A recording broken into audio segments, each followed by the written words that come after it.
Morning बच्चों। Solid state के दो लेक्चर्स में मैंने आपको बताया था क्रिस्टलाइन सॉलिड क्या हैं, एमॉर्फस सॉलिड्स क्या होते हैं। मैंने आपको उनके क्लास बताए थे बेटा कि क्रिस्टलाइन सॉलिड को 4 क्लास में कैसे डिवाइड किया गया था। उसमें आपने ionic solids, molecular solid, covalent solids, इन सब के बारे में पढ़ा, मेटेलिक सॉलिड, इन सब के बारे में पढ़ा। आपने एनाइसोट्रॉपी, आइसोट्रॉपी को सीखा। आइए जरा इन दो लेक्चर से रिलेटेड थोड़े से हम लोग सबसे पहले आज क्वेश्चंस करेंगे। तो स्टार्ट करते हैं अपने लेक्चर को सबसे पहले कुछ क्वेश्चंस के साथ। थोड़े से बेटा क्वेश्चन करेंगे, फिर अपन लोग आगे बढ़ेंगे और बात करेंगे, ठीक है। तो आइए आपके सामने आपकी स्क्रीन पर पहला क्वेश्चन ये रहा। कहते विच of the following condition favours the existence of a substance in solid state. High temperature नहीं बेटा, हाई टेम्परेचर तो पार्टिकल की एनर्जी बढ़ जाएगी, तो वो हो सकता है मूव कर जाएं और लिक्विड में कन्वर्ट हो जाएं। दूसरे पर ये लो टेम्परेचर, बिल्कुल ठीक बात है। यदि टेम्परेचर कम होगा तो थर्मल एनर्जी कम होगी, थर्मल एनर्जी कम होगी तो पोजीशन फिक्स रहेगी, बिल्कुल सही है। इसका मतलब हमारा जो आंसर होना चाहिए बेटा यहाँ पे वो क्या होना चाहिए, लो टेम्परेचर। कि जितना लो टेम्परेचर होगा, जितना बेटा हम लो टेम्परेचर लेंगे, क्या बोला, जितना लो टेम्परेचर होगा थर्मल एनर्जी जितनी कम होगी, सॉलिड में एग्जिस्ट करने की उतनी टेंडेंसी ज्यादा। कहते constituent particles of A solid have translatory, यानी क्या मूव करते हैं, बिल्कुल भी नहीं। रोटेटरी, क्या वो गोल गोल घूमते हैं, बिल्कुल भी नहीं। वाइब्रेटरी, जी हाँ वो वाइब्रेशंस शो करते हैं, यानी वाइब्रेशन मोशंस केवल हमें देखने को मिलेगा और कुछ भी देखने को आपको नहीं मिलता। लीजिए ये थे पहले दो क्वेश्चन सॉलिड के, आसान से। आइए आगे बढ़ जाते हैं। दो क्वेश्चंस और ये रहे आपके सामने। Which of the following is a network covalent solid? कौन नेटवर्क सॉलिड होता है, ये तो आप ऐसे ही बता देंगे। कौन होता है बेटा, डायमंड। SO2 कैसा सॉलिड है, याद है आपको, मॉलिक्यूलर सॉलिड, क्योंकि मॉलिक्यूल है ना बेटा। आयोडीन एक मॉलिक्यूल है, वाटर एक मॉलिक्यूल है, यानी पहला दूसरा चौथा मॉलिक्यूलर है। चौथा जो डायमंड है जिसकी यूनिट होती थी एटम, वही नेटवर्क कोवेलेंट सॉलिड होता था। कहते हैं substance which does not have sharp melting point. तो शार्प मेल्टिंग पॉइंट किसका नहीं होगा, शार्प मेल्टिंग पॉइंट बेटा नहीं होगा एमॉर्फस सॉलिड का। KCl आयनिक क्रिस्टलाइन सॉलिड है, आइस मॉलिक्यूलर क्रिस्टलाइन सॉलिड है, डायमंड क्रिस्टलाइन सॉलिड है, गिलास एमॉर्फस सॉलिड है, और एमॉर्फस सॉलिड के मेल्टिंग पॉइंट शार्प नहीं होते, हमने ये पढ़ा था। तो ये क्वेश्चन थे 4। आइए आगे बढ़ जाते हैं। Question number 5, Which of the following is not a characteristic of crystalline solid? कौन सी कैरेक्टरिस्टिक नहीं है क्रिस्टलाइन सॉलिड की। पहला, definite and characteristic heat of fusion, बिल्कुल इसकी डेफिनिट होती है, कैरेक्टरिस्टिक हीट ऑफ फ्यूजन होती है। दूसरा, isotropic nature, crystalline solid anisotropic होते हैं भैया, आइसोट्रॉपिक नहीं होते। तो isotropic nature is not a property of crystalline solid, ये एमॉर्फस की है। रेगुलर, पीरियोडिकली रिपीटेड, बिल्कुल ठीक है, एक रेगुलर रिपीटेड अरेंजमेंट होता है कंस्टिट्यूएंट पार्टिकल्स का इंटायर द क्रिस्टल। एक ट्रू सॉलिड, बिल्कुल ट्रू सॉलिड होता है। कहते हैं which is not a property of solids. कहते हैं solids are always crystalline in nature. जी नहीं, सॉलिड हमेशा क्रिस्टलाइन नहीं होते बेटा, एमॉर्फस भी होते।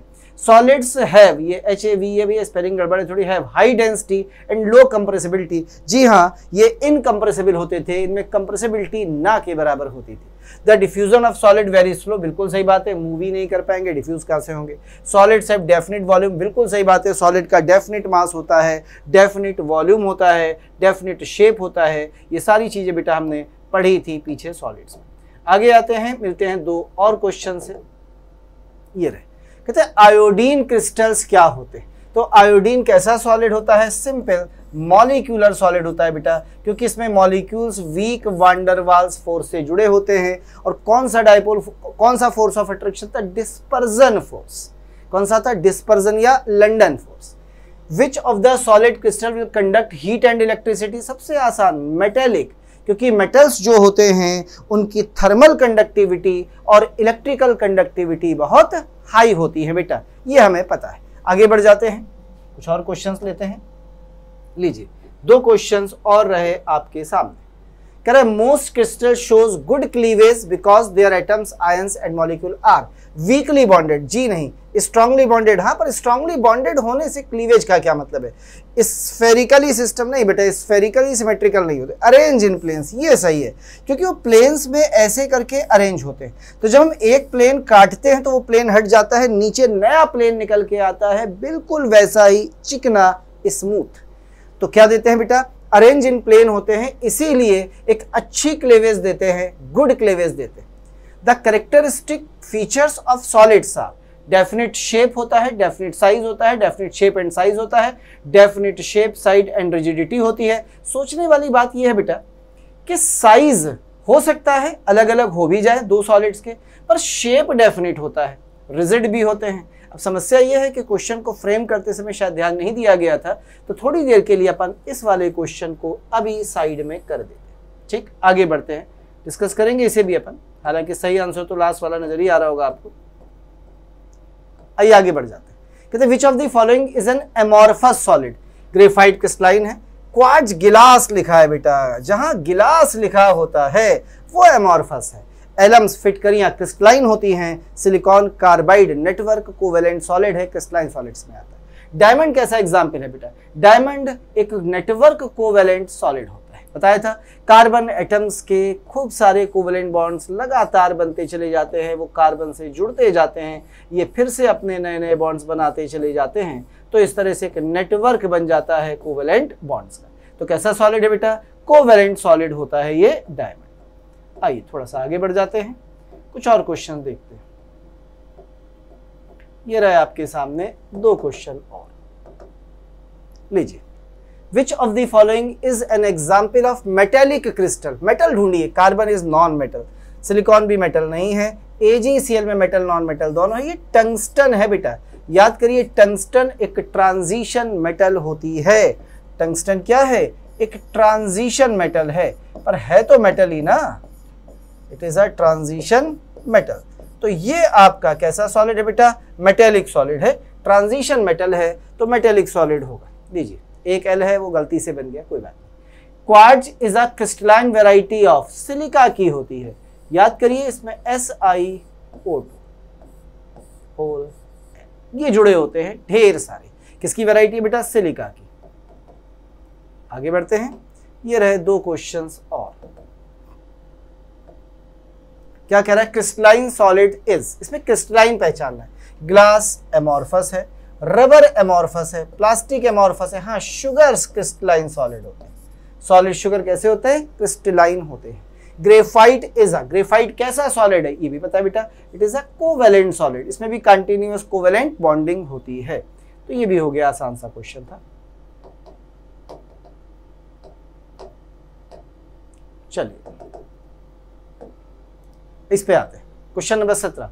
विच of the following is a good conductor of electricity? Diamond बिल्कुल नहीं, ग्रेफाइट जी हाँ ये करता है, सिलिकॉन बिल्कुल नहीं, एमॉर्फस कार्बन बिल्कुल भी नहीं करता। Which of the following exist as covalent crystals in the solid state? यानी पूछ रहा है इनमें कौन सा कोवेलेंट क्रिस्टल के फॉर्म में एग्जिस्ट करेगा सॉलिड स्टेट में। तो फास्फोरस तो नहीं करता भैया, हटा दे। आयोडीन भी नहीं करता, ये कैसा सॉलिड है? Molecular solid. सल्फर कैसा सॉलिड है? ये भी मॉलिक्यूलर सॉलिड है। अब बचा कौन आपके पास? सिलिकॉन। कौन है? सिलिकॉन। यही है जो एग्जिस्ट कर सकता है कोवेलेंट क्रिस्टल्स की फॉर्म में इन सॉलिड स्टेट। यानी जब आप इसे सॉलिड में कन्वर्ट करेंगे तो इसके क्या बनेंगे? कोवेलेंट क्रिस्टल्स बनते चले जाएंगे, यानी कोवेलेंट बॉन्डिंग होती चली जाएगी बेटा। तो किस में मिलेंगे कोवेलेंट क्रिस्टल्स? सिलिकॉन में हमें मिल सकते हैं, SI में, क्योंकि यही हैं जो नेटवर्क जेंट सॉलिड बनाया करते थे। आगे आइए, करें विच of the following statement about amorphous solid is incorrect? इसके बारे में पूछ रहा है बेटा। Amorphous, they melt over a range of temperature, बिल्कुल सही है, एक बड़ी सी रेंज होती है। हमें क्या पूछ रहा है? इनकरेक्ट पूछ रहा है, ये सही है। दे आर एनाइसोट्रॉपिक, नहीं, ये आइसोट्रॉपिक होते हैं भैया, एमॉर्फस आइसोट्रॉपिक होते हैं। There is no orderly arrangement, बिल्कुल सही है। They are rigid and incompressible, सारे सॉलिड्स के साथ होता है, सभी सॉलिड रिजिड और इनकम्प्रेसिबल होते हैं।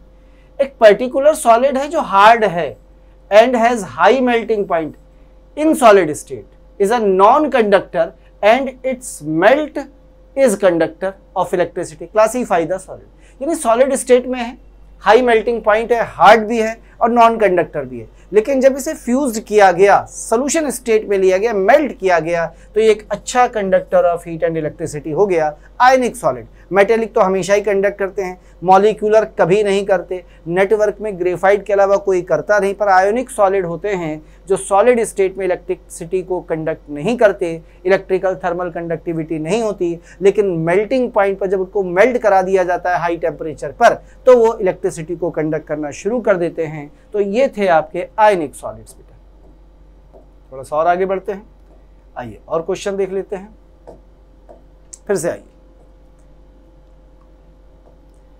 Which of the following will show anisotropy? अब बताइए एनाइसोट्रॉपिक सॉलिड कौन से होते? Crystalline solid.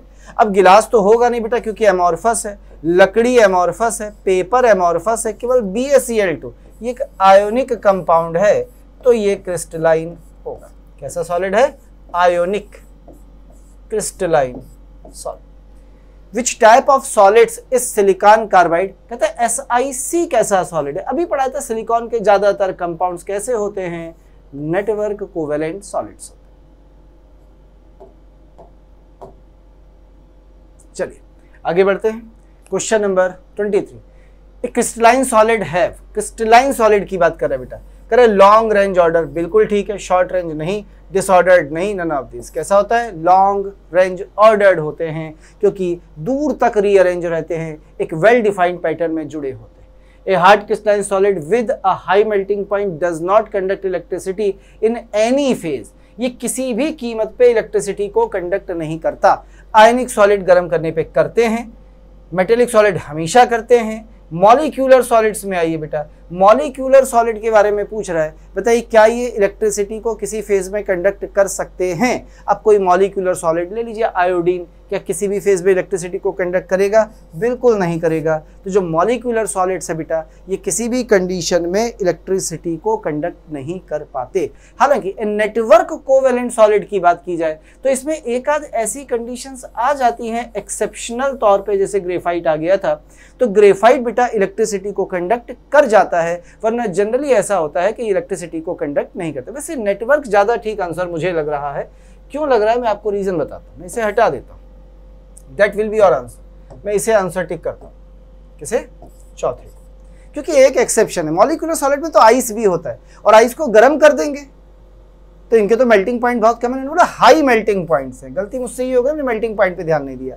मॉलिक्यूलर सॉलिड के तो बहुत लो होंगे ना मेल्टिंग पॉइंट बेटा, तो नेटवर्क कोवेलेंट सॉलिड है। एक एक्सेप्शन ग्रेफाइट है, बाकी ये कभी भी इलेक्ट्रिसिटी को कंडक्ट नहीं करते, ये हमें पता है। चलिए थोड़ा सा आगे बढ़ जाते हैं,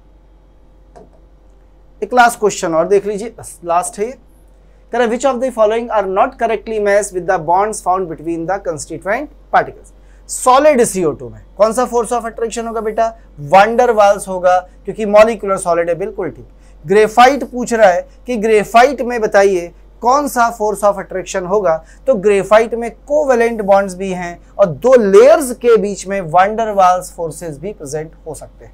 ग्रे कास्ट आयरन, यानी आयरन में क्या आयनिक बॉन्ड होते हैं? जी नहीं, आयरन है और आयरन का मतलब इसमें मेटेलिक बॉन्ड्स होते हैं। मेटल एलॉयज में आयन डिलोकलाइज्ड इलेक्ट्रॉन्स होते हैं, बिल्कुल ठीक बात है बेटा, क्योंकि मेटल एलॉयज किसका एग्जाम्पल है? मेटेलिक सॉलिड का। और मेटल आयंस और डिलोकलाइज्ड इलेक्ट्रॉन, यानी वो मेटल कर्नेल और डिलोकलाइज्ड इलेक्ट्रॉन यानी कोर इलेक्ट्रॉन के बीच अट्रैक्शन होता है, तो ये बिल्कुल सही है। तो ग्रे कास्ट आयरन एक मेटालिक सॉलिड होता है बच्चा, और मेटालिक सॉलिड में आयनिक बॉन्ड्स नहीं पाए जाते, आयनिक फोर्सेस प्रेजेंट नहीं हैं। क्या इतनी बात समझ में आई? ये थे आपके क्वेश्चंस शुरू के 2 लेक्चर पे बेस्ड, ठीक है। आगे हम लोग और पढ़ेंगे बेटा, तो हम लोग 3rd लेक्चर पढ़ने के बाद उसके भी क्वेश्चंस जरूर लगाएंगे। अभी फिलहाल इतने क्वेश्चन से आप काम चलाइए, PDF ऑलरेडी मैं आपको इसका दे चुका, ठीक है। धन्यवाद, थैंक यू, शुक्रिया।